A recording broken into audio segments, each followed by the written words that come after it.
बनावे के पड़ी। भैया पवन सिंह के जितावे के पड़ी, काराकाट से सांसद बनावे के पड़ी। मिलल पहचान काराकाट के जवान, बतिया न कबहू भुलावे के पड़ी।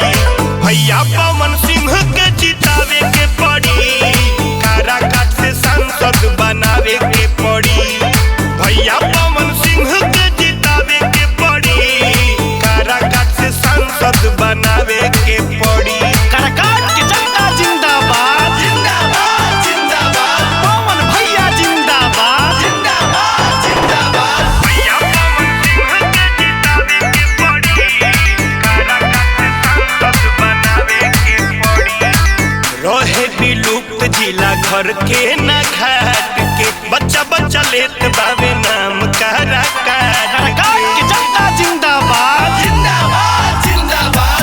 सोची जन ढेर अब नहीं आनाकानी करी, भैया के जिताई सभे इहे मेहरबानी करी। पवन सिंह जिंदाबाद, काराकाट जिंदाबाद, नारा बस इहे लगावे के पड़ी।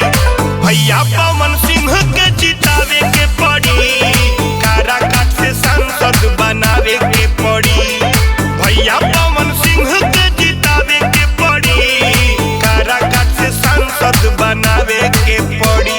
काराकाट की जनता जिंदाबाद जिंदाबाद जिंदाबाद, पवन भैया जिंदाबाद जिंदाबाद जिंदाबाद। भैया पवन सिंह के जितावे के पड़ी, काराकाट से सांसद बनावे के पड़ी।